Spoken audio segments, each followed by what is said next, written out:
Алтыншы дәріс: газет шығарудың технологиясы. Газет шығарудың технологиясы – бұл газетті даярлап, оны басып шығарып, оқырманға жеткізуге қажетті барлық әрекеттер мен процестердің жиынтығы.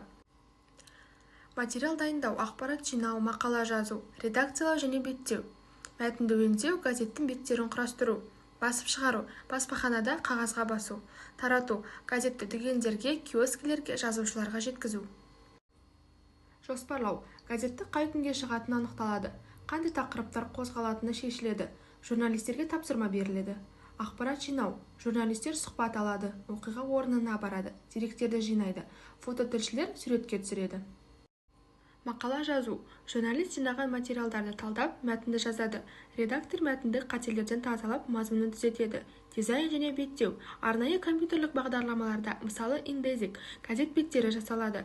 Мақалалар, суреттер, тақырыптар өз орнына қойылады. Газеттің толық макеті дайындалады.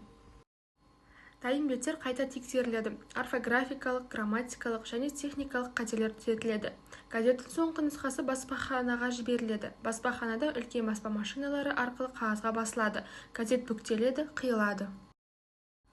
Дайын газеттер дүкендерге, киоскілерге, мектептерге, мекемелерге жеткізіледі. Жазушылардың почтасына таратылады. Адамдар газетті сатып алады, немесе жазылым арқылы алады. Газет шығару технологиясы – ақпаратты жинаудан бастап, оны өңдеп, безендіріп, басып шығарып, оқырманға жеткізуге дейінгі бір ізді процестер жүйесі.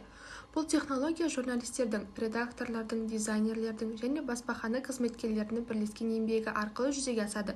Нәтижесінде қоғамға маңызды ақпарат пен жаңалық жеткізетін толыққанды басылым пайда болады.